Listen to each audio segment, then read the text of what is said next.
বিবাহিতরা জেনা করলে তাদেরকে সংসার করা হবে, এই হুকুমটাকে বহাল রাখা হয়েছে, কিন্তু আয়াতের তেলাওয়াতটা রহিত করা হয়েছে। নুনসিয়ার অর্থ কি? আপনি কি করবেন বলেন? আপনার কি করার ক্ষমতা আছে? দুইটা জিনিস কি আপনি কীভাবে আপনি বুঝাবেন? একটা হলো তেলাওয়াত অবশিষ্ট আছে কিন্তু হুকুম রহিত, আর একটা হলো হুকুম বাকি আছে তেলাওয়াত রহিত। এই দুইটা কথা। এখন দুইটার জন্য দুইটা আয়াত তো আপনি দেখাবেন মানুষকে, এটা আপনার দায়িত্ব। আপনি কোরআন প্রচার করেন, তো এইটা যদি আপনি দেখাতে পারেন তাহলে আপনি কোনোদিন বলবেন না যে সংসারের বিচার এটা মোল্লাদের তৈরি, কোনোদিন আপনি বলবেন না। তার কারণ আল্লাহ রসুল তার জীবনে এই মদিনার মসজিদের সামনে খায়বারের 2 ইহুদি যারা জেনা করার বিচারের জন্য রসুলের কাছে আসছিলেন, এই মনে করে, আপনারা যা মনে করছেন এই মনে করে যে কোরআনে শুধু 100 বেত্রঘাতার কথা আছে, সংসার নাই, এখান থেকে তারা বিচারটা করিয়ে নেবে, এই জন্য আসছিল ইহুদিদের সুপারিশ নিয়ে, কিন্তু হয় নাই। এখানে বিশাল কাহিনী আছে, আপনারা কোরআন থেকে এটা দেখে নিতে পারেন। ইবনে সুরিয়াকে উপস্থিত করা হয়েছিল, এরপরে সেই ইহুদি দম্পতি তাদেরকে মদিনার মসজিদের সামনে তাদেরকে সংসার করা হয়েছে। তো আল্লাহ রসুল যার ওস্তাদ স্বয়ং আল্লাহ তাআলা, কাজে সেই কোরআন দ্বারা তিনি বিচার করেছেন। তা আল্লাহ রসুলকে আপনি মনে করেন ভুল করেছেন? আপনি মোল্লা বলছেন কাকে? এখন ভেবে দেখেন যে আপনি কাকে মোল্লা বলছেন। আল্লাহ রসুল, সে তো এই বিচার করেছে। গামেদিয়া মহিলা যে নারী জেনার অপরাধ স্বীকার করে আল্লাহ রসুলের কাছে বিচারের জন্য আসছিল, সে আল্লাহ রসুল তাকে বললেন যে তোমার গর্ভ খালাস হোক। তারপর গর্ভ খালাস শেষে বাচ্চা প্রসব করার পরে আসে আল্লাহ রসুল বলেন তোমার বাচ্চার দুধ কর মেয়াদ শেষ হোক। তারপর আসছে বাচ্চার দুধ কর মেয়াদ শেষ হওয়ার পরে সেই মহিলাকে সংসার করা হয়েছে। মায়াজ আসলামী নামক সাহাবী, তাকেও সংসার করা, সে নিজে স্বীকারোক্তি দিয়েছে যে আমি জেনা করেছি। এই মায়াজ আসলামী সাহাবীকে সংসার করা হয়েছে। এগুলো তো আল্লাহ রসুল করেছেন, তা আপনি মোল্লা বললেন কাকে? তাহলে এই জন্য আপনারা কোরআনকে ভালো করে বোঝেন। আপনাদের দিলের ভেদ আল্লাহ ছাড়া আমি জানবো না, তবে আপনারা এই কোরআন প্রচারের নামে অপপ্রচার করছেন, এটার জন্য খুব দুঃখ লাগে। আপনারা ভালো করে চিন্তা ভাবনা করে দেখেন যে আসলে কি আপনারা কোরআন প্রচার করছেন না অপপ্রচার করছেন? আপনারা কি জেনে শুনে এটা করছেন, না আপনারা মানুষকে এটা গোজামিল করছেন? কোনটা?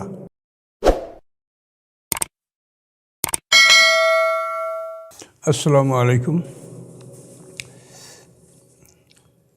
আমার কাছে কিছু প্রশ্ন আসছে, আমি কারো প্রশ্নের জবাব দেওয়া বা কারোর সাথে তর্কে লিপ্ত হওয়া এটা আমি পছন্দ করি না। আমার সে বয়সও নাই, তারপরও কিছু বিষয় না বললে সাধারণ মানুষ তারা বিভ্রান্ত হতে পারে। তো এই জন্য কিছু কথার জবাব আমি অনেক সময় অনিচ্ছা সত্ত্বেও দিতে বাধ্য হই। তো আমার কাছে এখানে কিছু প্রশ্ন আসে। প্রচলিত শরিয়া আইনগুলো মোল্লাদের তৈরি, এগুলো আল্লাহর আইন নয়। তো মোল্লাদের তৈরি কোন আইনগুলি, এটা আমরা দেখব ইনশাল্লাহ। তো আমার কথা হচ্ছে যে একটা মানুষ যখন কথা বলতে শুরু করে তখনই বোঝা যায় যে সে কোন মাপের মানুষ। ফার্সিতে একটা কথা আছে, তামর্দ শকুর নাগপ্তা বাসত আয়ব হনুরাস নেহপ্তা বাসত। একটা মানুষ যতক্ষণ কথা বলে না ততক্ষণ তার ভালো মন্দ দোষগুণ বোঝা যায় না। কথার মধ্যে দিয়েই একটা মানুষের জ্ঞান এবং গরিমা দোষগুণ এটা প্রকাশ পায়। তো এখানে যে কথাটা প্রচলিত শরিয়া আইনগুলি মোল্লাদের তৈরি, এই কথাটা একটা বিদ্বেষমূলক এবং প্রতিহিংসামূলক, এটা কোনো ভদ্রতামূলক কথা নয়। তার কারণ আল্লাহ কোরআন পাকে বলেছেন, ওলা ইয়াসখার কওমুম মিন কওমিন, কোনো জাতি কোনো জাতিকে উপহাস করবে না, কোনো সম্প্রদায় কোনো সম্প্রদায়কে উপহাস করবে না। আশা ইয়াকুনু খায়রাম মিনহুম, হতে পারে যে উপহাসকারীদের চাইতে যাদেরকে উপহাস করা হয় তারা উত্তম। কাজে এখানে এটা সম্পূর্ণ উপহাস করা হয়েছে। মোল্লারা, মোল্লাকে, মোল্লা বলতে কি বোঝায়? আপনি মোল্লা বলতে কাদেরকে বোঝাচ্ছেন? আর মোল্লারা কোন আইন তৈরি করেছে এটা আপনি প্রমাণ করেন। আইন তো আল্লাহর আইন। কোরআন পাকে আল্লাহ বলছেন, আমাম লাম ইয়াহকুম বিমা আনজালাল্লাহু ফাউলাইকুমুল কাফিরুন ফাসিকুন জালিমুন। 3টে কথা আল্লাহ বলছেন যে আল্লাহর বিধান অনুযায়ী যারা বিচার ফয়সালা করে না তারা কাফের, ফাসিক, জালেম। তো এখন মোল্লাদের তৈরি আইন এগুলি, এটা কি আইন? তার নিচে বলা হয়েছে যে ব্যভিচারের শাস্তি সম্পর্কে বলা হয়েছে। ব্যভিচারের শাস্তি 100 বেত্রাঘাত, এটা বলা হয়েছে। আর যেখানে ব্যভিচারের বিবাহিতের বিচার সঙ্গেসার বা প্রস্তরাঘাতে হত্যা করা, এটাকে মোল্লাদের তৈরি করা আইন বলা হয়েছে। আর বলা হয়েছে যেটা বাইবেল থেকে নেওয়া হয়েছে। তো এখানেও একটা কথা যে আপনার এই যতগুলো আলোচনার মধ্যে দেখা আছে প্রত্যেকটা ক্ষেত্রেই আপনি বাইবেলকে এটা মানে কোরআনের প্রতিপক্ষ হিসাবে আপনি খাড়া করেছেন, অথচ আসমানি কেতাবগুলি কোনো কেতাবের প্রতিপক্ষ নয়, বরং সবগুলোই পরিপূরক। সমস্ত আসমানি কেতাবগুলি আল্লাহর পক্ষ থেকে, এবং সমস্ত কেতাবের উপর ঈমান আনা আমাদের ফরজ। এটা আল্লাহ কোরআনে একাধিক জায়গায় উল্লেখ করেছেন। সূরা বাকারার প্রথমেই আল্লাহ এটা বলেছেন, আল্লাযীনা ইউমিনুনা বিমা উনজিলা ইলাইকা ওয়া মা উনজিলা মিন ক্বাবলিক। আপনার প্রতি যা নাযিল হয়েছে তার প্রতি ঈমান আনতে হবে, এবং আপনার আগে যে আসমানি কিতাব নাযিল হয়েছে সেগুলির প্রতি ঈমান আনতে হবে। এবং এই সূরার শেষ ভাগে শেষ রুকুতেও আল্লাহ আবার ওই কথাই বলেছেন, কুল্লুনা আমরা বিল্লাহি মালাইকাতিহি ওয়া কুতুবিহি ওয়া রুসুলিহি। সবাই আল্লাহর প্রতি ঈমান আনে, তার ফেরেশতাদের প্রতি ঈমান আনে, সমস্ত কেতাবের উপর ঈমান আনে। তো সমস্ত কেতাবের উপরে ঈমান আনা আমাদের জন্য ফরজ। তা কোনো কেতাবের প্রতিপক্ষ নয়। কোরআন পাককে আল্লাহ বলেছেন যে এই কোরআন পূর্ববর্তী কিতাবগুলির অনুমোদনকারী, কনফার্মিং, মোসাদ্দেকা। এই মোসাদ্দেকান শব্দটা কোরআন শরীফে 13 বার আসছে। এই মোসাদ্দেকান শব্দের অর্থ হলো যে মানে অনুমোদনকারী, কনফার্মিং, এটা অ্যাপ্রুভাল করে। অর্থাৎ পিছনের আসমানি কেতাবগুলোকে আমাদের কোরআন সমর্থন জানায়। কাজেই আপনি প্রত্যেকটি ক্ষেত্রেই বাইবেলকে কোরআনের মানে প্রতিপক্ষ আপনি খাড়া করেছেন, এটা ঠিক না। বাইবেল থেকে যে বিধান কোরআনে আসছে সেটা আল্লাহ নিয়ে আসছে, সেটা কোনো মানুষের কাজ না। কতগুলি বিষয় আছে যেগুলি সমস্ত আসমানি কেতাবে কমনভাবে আছে, যেমন লা ইলাহা ইল্লাল্লাহ, এটা সমস্ত আসমানি কেতাবের এটা মূলনীতি, এটা আছে। এরপরে আইন কানুনের ক্ষেত্রে যা বাইবেলে আছে সেটা জবরে আছে, সেটা ইনজিলে আছে, কোরআনেও আছে। এরকম কতগুলি কমন বিষয় আছে যে আইনগুলি সমস্ত আসমানি কেতাবেই আছে। কাজেই আপনি বাইবেলকে কোরআনের প্রতিপক্ষ খাড়া করতে পারেন না। হ্যাঁ, তবে একটা জিনিস আছে যে বাইবেল বা অন্যান্য আসমানি কেতাবগুলি সম্পর্কে কোরআন যারা বলা আছে যে তারা এই কেতাবগুলিকে ইরেজিং, টেম্পারিং করেছে, ওভার রাইটিং করেছে, এটা তারা করেছে, এটা তাদের অপরাধ। কিন্তু ওই আসমানি কেতাবগুলি আল্লাহর কেতাব, এগুলি কোরআনের প্রতিপক্ষ নয়, বরং কোরআন এই কেতাবগুলিকে সমর্থন করে। এবং ওই কেতাব থেকে বহু বিধান কোরআনে নিয়ে আসা হয়েছে, যেগুলো নিয়ে আসা হয়েছে সেগুলো কোরআনেরই আইন এবং ওই কেতাবেও আছে। এক একটা কেতাবের এক একটা সময়কাল আছে। লিকুল্লে আজালিন কেতাব, প্রত্যেক কালের জন্য একটা কেতাব আছে। তো এখন বাইবেলের কাল যখন সমাপ্ত হয়েছে তখন আল্লাহ জাবুর পাঠিয়েছেন। জাবুর কেতাবের সময়কাল শেষ হওয়ার পরে আল্লাহ ইনজিল পাঠিয়েছেন। ইনজিল কেতাবের সময়কাল শেষ হওয়ার পরে আল্লাহ কোরআন পাঠিয়েছেন। প্রত্যেকটা কেতাবেরই একটা সময়কাল আছে। ওই সময়কাল শেষ হওয়ার পরে সেই কেতাবটাকে স্থগিত করা হয় এবং নূতন কেতাব আল্লাহ পাঠান। এই নূতন কেতাবে পুরান কেতাবকে রহিত করে না। পুরানো কেতাবে যা আছে সেগুলি তো আছেই, বরং এই নূতন কিতাবে কিছু নূতন আইনকানুন আল্লাহ সংযোজন করে থাকেন। এটি আমরা কেতাবের বৈশিষ্ট্য দেখি। কাজে কোনো আসমানি কেতাবকে কোনো আসমানি কেতাবের প্রতিপক্ষ মনে করা এটাও কোরআন বিরোধী কাজ। যেহেতু কোরআনটা বলা নাই, কোরআনে বলা হয়েছে মোসাদ্দেকা, যে এই কোরআন কনফার্মিং, পূর্ববর্তী আসমানি কেতাবগুলোকে অনুমোদন করে। তাহলে এখন আমরা আসি মোল্লাদের তৈরি আইন। মোল্লারা কি আইনটা তৈরি করছে? আপনার ব্যভিচারের কথা আপনি বলছেন যে ব্যভিচারে আজানিয়াত আজানি ফাজলিদু কুল্লা ওয়াহিদিন মিনহুম মিআতা জালদা, এটা সূরা নূরের 2 নম্বর আয়াত। এখানে জেনাকার নারী, জেনাকারী পুরুষ, জেনাকারিনী নারী, এদেরকে 100 করে বেত্রাঘাত করতে বলা হয়েছে। কিন্তু এখানে বিবাহিত অবিবাহিতদের কোনো প্রসঙ্গ নাই, ঠিক আছে।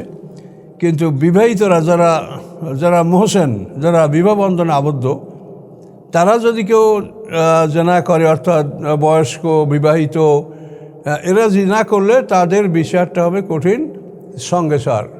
তো এটা আপনারা বলছেন যে কোরআনে নাই, আর আমি বলবো এটা কোরআনে আছে। এটা আপনাদেরকে খুঁজে বের করতে হবে এবং সেখানে আপনাদের মেধাকে কাজে লাগাতে হবে, তাহলে আপনারা দেখবেন যে এটা কোরআনে আছে। তার কারণ এত বড় একটা বিধান যে একটা মানুষকে মারা হবে, এই বিধান কোনো মানুষ রচনা করতে পারে? এটা কি কেউ বিশ্বাস করতে পারে? মানুষে হয়তো আইনের সাথে কিছু যোগ বিয়োগ করে একটু কম বেশি কোনোটা করতে পারে, এটা সম্ভব। কিন্তু একটা মানুষকে হত্যা করার হুকুম, একটা মানুষকে পাথর মেরে হত্যা করা, এই আইন কি মানুষ করতে পারে? এটা তো কল্পনাও করা ঠিক না যে এইরকম একটা আইন মানুষ করতে পারে। এই সমস্ত ক্ষেত্রে যে বিষয়গুলি আমাদের অভাব সেটা হলো এই যে কোরআন আমাদের কাছে আসছে, এই কোরআনে কতগুলি আয়াত আছে, আয়াতে মুতাশাবিহাত ও উখারু মুতাশাবিহাত। কোরআনে কতগুলি আছে মুহকামাত অর্থাৎ স্পষ্ট আয়াত, সেগুলি উম্মুল কেতাব, সেটা হলো কেতাবের মৌলিক বিষয়, কেতাবের মা। ও উখারু মুতাশাবিহাত, আর কতগুলিতে আয়াত আছে যেগুলি এলিগরিক্যাল, যেগুলি অস্পষ্ট, যেগুলির অর্থ বোঝা যায় না। তো সেগুলি সম্পর্কে আল্লাহ বলছেন যে যারা জ্ঞানী তারা বলবে যেগুলো আল্লাহর পক্ষ থেকে, কুল্লুম মিন ইনদি রাব্বিনা, এগুলি সব আল্লাহর পক্ষ থেকে।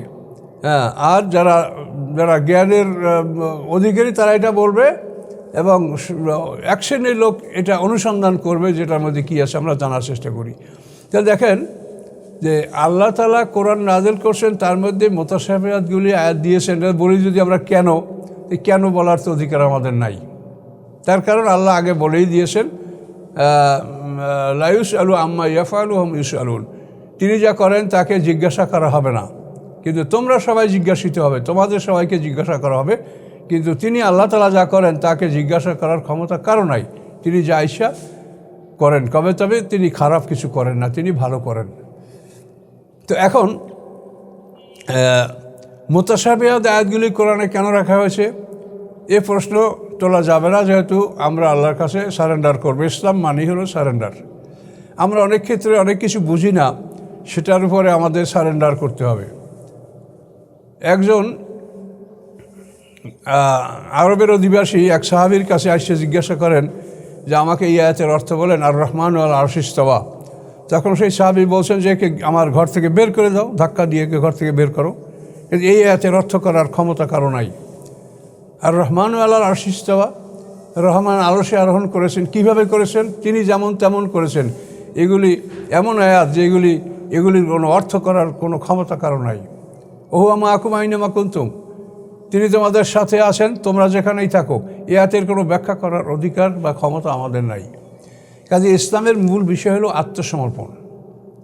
ইসলাম সেখানে নিজেকে শুধু নিজেদের জ্ঞানের উপর এটা নির্ভর করবে না। আপনি জ্ঞানের ব্যবহার করার জন্য আল্লাহ বারবার তাকে দিয়েছেন, আফালা ইয়াকুলুন আফালা তাআকিলুন, এই দুইটা শব্দ আল্লাহ কোরআন শরীফে 46 বার বলেছেন। কিন্তু তারপরও আপনাকে জ্ঞান ব্যবহার করার সাথে সাথে আত্মসমর্পণের কথাটাও সাথে সাথে রাখতে হবে। ইসলামের মূল বক্তব্য হলো আত্মসমর্পণ। তো সম্মানিত সুধী, যে বিষয়গুলি আমাদের গুরুত্বের সহিত দেখা উচিত সেটা হলো যে মুহাম্মদ সাল্লাল্লাহু আলাইহি ওয়াসাল্লাম একজন উম্মি মানুষ, অশিক্ষিত, তার উপরে আল্লাহ কোরআন নাযিল করেছেন, এবং এই কোরআন বুঝিয়ে দেওয়ার দায়িত্ব আল্লাহ তাআলা নিজে ঘোষণা করেছেন, সুম্মা ইন্না আলাইনা বায়ানা। তাহলে মুহাম্মদ সাল্লাল্লাহু আলাইহি ওয়াসাল্লামের শিক্ষক হলেন সরাসরি আল্লাহ তাআলা। মুহাম্মদ সাল্লাল্লাহু আলাইহি ওয়াসাল্লামের শিক্ষক সরাসরি আল্লাহ তাআলা। কাজেই মুহাম্মদ সাল্লাল্লাহু আলাইহি ওয়াসাল্লাম এই কোরআনকে যেভাবে বুঝেছেন আমাদেরকে সেভাবেই বোঝার চেষ্টা করতে হবে। আমরা যা বুঝি তাই না। আমরা অনেককেই আলাপ করছি, দেখি তারা বলে যে মুহাম্মদ সাল্লাল্লাহু আলাইহি ওয়াসাল্লাম এই কোরআনে যা সত্য তাই তো করেছেন, তিনি কি কোরআনের বাইরে কিছু করেছেন? না, করেন না, এই কথা সত্য। কোরআনে যা আছে তাই তিনি করেছেন, কিন্তু কোরআনে যা আছে তাই তিনি করেছেন, তিনি কি করেছেন সেটা আপনি দেখবেন না। না, আপনি যা বুঝেন মনে করেন এইটাই মুহাম্মদ সাল্লাল্লাহু আলাইহি ওয়াসাল্লাম করেছে। এখানে কিন্তু একটা বিরাট সমস্যা। আপনি বুঝতেছেন যে কোরআনে যা আছে আপনি যা বুঝেছেন মুহাম্মদ সাল্লাল্লাহু আলাইহি ওয়াসাল্লাম এটাই করেছে, কিন্তু তা তো নাও হতে পারে। আপনি তো অনুসন্ধান করবেন যে মুহাম্মদ সাল্লাল্লাহু আলাইহি ওয়াসাল্লাম কী করেছে, আমি দেখি। কাজে এই অনুসন্ধান না করার কারণে কিন্তু আমরা অনেক মানুষ বিপদে পড়ব। সময় মতো দেখবেন, আমরা বয়স্ক মানুষ, আমাদের বয়স হয়েছে, আমরা সতর্কমূলক কথা আপনাকে বলছি, এই জন্য বিপদ হবে। কিন্তু মনে রাখবেন যে মুহাম্মদ সাল্লাল্লাহু আলাইহি ওয়াসাল্লাম কী করেছে সেটা আপনি দেখেন। সেটা শুধু আপনার জ্ঞানের উপরেই নির্ভর করছেন যে আমি যা বুঝি এই তো মুহাম্মদ সাল্লাল্লাহু আলাইহি ওয়াসাল্লাম তো এটাই করেছে, এটা তো আপনার কথা। কিন্তু আসলে ওইটা করেছেন না অন্য কিছু করেছেন তা আপনি অনুসন্ধান দেখা উচিত। এবং মুহাম্মদ সাল্লাল্লাহু আলাইহি ওয়াসাল্লামের আনুগত্যটা এত বড় কঠিন। সূরা নিসার 80 নম্বর আয়াতে আল্লাহ বলছেন, মায়ুতির রাসূলা ফাকাদ আতা আল্লাহ, যে মুহাম্মদ সাল্লাল্লাহু আলাইহি ওয়াসাল্লামের আনুগত্য যে করলো সেই আল্লাহর আনুগত্য করলো। তো আতিউল্লাহ ও আতিউর রাসূলা, এই আল্লাহর আনুগত্য সম্পর্কে যে আমাদের মনে একটা ভয় ভীতি দুশ্চিন্তা ছিল যে আল্লাহর আনুগত্য কেমন করে করব, সেটা আল্লাহ এক কথায় মিটিয়ে দিলেন যে মাইয়ুতির রাসূলা ফাকাত আতা আল্লাহ, রাসূলের আনুগত্য করলে সে আল্লাহর আনুগত্য করলো। তাহলে রাসূলের আনুগত্যটা কত জরুরি, এবং এটা 40 বার আতিউল্লাহ আতিউর রাসূল আয়াত কোরআনে আসছে। তো এখানে আমি আপনাদেরকে এই কথাটা বলার চেষ্টা করছি যে এটা কোরআনে আছে কিভাবে। দেখেন সূরা বাকারার 106 নম্বর আয়াতটা দেখেন। এখানে আল্লাহ বলছেন মা নানসাক মিন আয়াতিন আও নুনসিহা না'তি বিখাইরিম মিনহা ওয়া মিসলিহা আলাম তা'লাম আন্নাল্লাহা আলা কুল্লি শাইইন কাদির। আল্লাহ বলেন আমি রহিত করি না কোনো আয়াত অথবা ভুলিয়ে দেই না কোনো আয়াত, বরং নিয়ে আসি তার স্থলে তার সেটি উত্তম অথবা তার সমকক্ষ। এখন উত্তম যদি আনে তো ভালো, সমকক্ষ আনলে এটা মানসুখ করা বা রহিত করা কী প্রয়োজন ছিল, এটা প্রশ্ন আসে। তো এই জন্য তার জবাবটা সাথে সাথে দিলেন আলাম তা'লাম আন্নাল্লাহা আলা কুল্লি শাইইন কাদির। আপনি কি জানেন না আল্লাহ তাআলা সব কিছুর উপরে ক্ষমতাবান? কাজে তিনি ইচ্ছা করেছেন যে আমি এইটা রহিত করে তার সমমানের একটা আয়াত আনবো অথবা তার সাথে ভালো আনবে, এটা আমার ক্ষমতা, এটা আল্লাহ ক্ষমতা বলে এটা করবেন বলে এটা ঘোষণা করলেন। এই জন্য এই কথার সাথে সাথে আল্লাহ বলেন আলাম তা'লাম আন্নাল্লাহা আলা কুল্লি শাইইন কাদির। সামনে আল্লাহ বলছেন আলাম তা'লাম আন্নাল্লাহা আলা মুলকুস সামাওয়াতি ওয়াল আরদ। আপনি কি জানেন না যে নিশ্চয়ই আল্লাহ তাআলা তিনি আকাশ পৃথিবীর সার্বভৌমত্বের মালিক। ওমা লাকুম মিন দুনিল্লাহি মিন ওয়ালি, তোমাদের জন্য আল্লাহ ছাড়া কোনো অভিভাবক নাই, ওরা নাসির এবং কোনো সাহায্যকারীও নাই। অর্থাৎ আল্লাহর সার্বভৌমত্ব, তিনি সর্বময় ক্ষমতার মালিক, তিনি ইচ্ছা করেছেন যে এই আদেশটা দিবেন, তাই তার বান্দারা মানে কি মানে না এটা তিনি দেখতে চান, আনুগত্য দেখতে চান। এই জন্য তিনি নাসেক মানসুখ করেছেন। যে আল্লাহ অতীত বর্তমান ভবিষ্যৎ সব জানেন, তার তো একসঙ্গেই তিনি একটা আয়াত চূড়ান্তভাবে নাযিল করতে পারতেন, কিন্তু করেননি। মানে যেটা আল্লাহ প্রতিষ্ঠা করবেন সেটাকে তিনি আল্লাহ ধীরে ধীরে মানে গ্রাজুয়াল মানে ধীরে ধীরে সেটাকে আল্লাহ তাআলা প্রতিষ্ঠা করেছেন। আবার যেটাকে রহিত করবেন সেটাকে আল্লাহ তাআলা ধীরে ধীরে মানে সেটাকে ডিক্রিজ মানে ধীরে ধীরে সেটাকে কমিয়েছেন। আল্লাহ তাআলা একবার এটা কমান না, এটা তার কৌশল, এবং এটার জন্য মানুষের বহু উপকার হয়। একটা জিনিস হারাম করা হবে, কিন্তু একবারই হারাম করলে মানুষের সেটা পালন করতে খুব কষ্ট হয়ে যায়।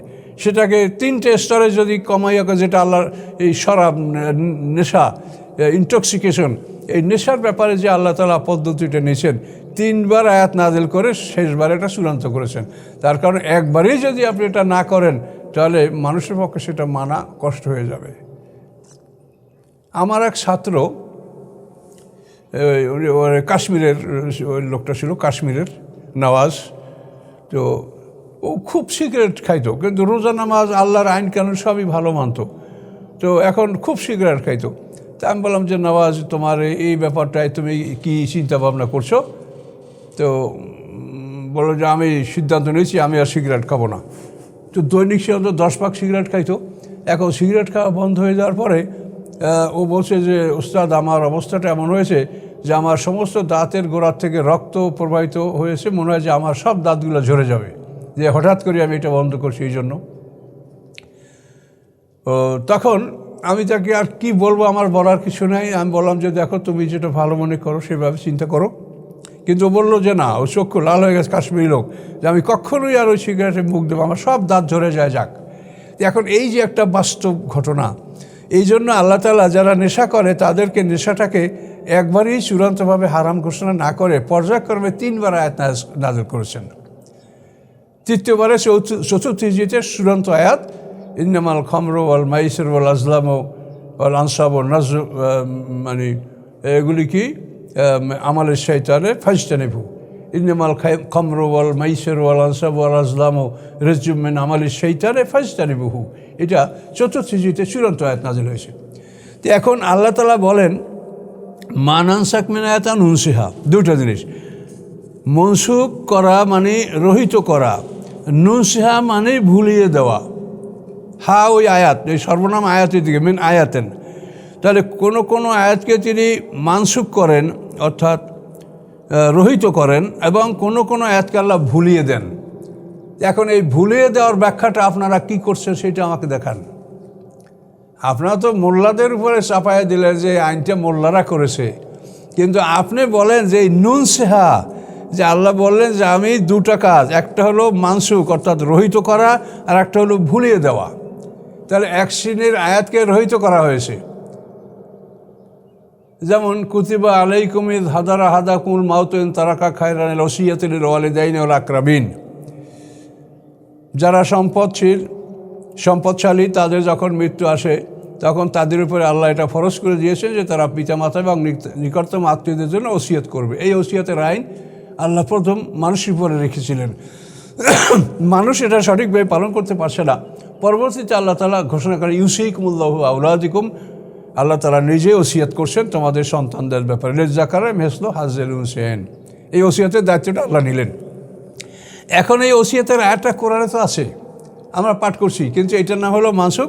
যে আয়াতটা আছে, এটা আয়াতটা রহিত করা হয়েছে, কি আয়াতটা তেলাওয়াত চালু রাখা হয়েছে, কিন্তু এর হুকুমটা রহিত করা হয়েছে।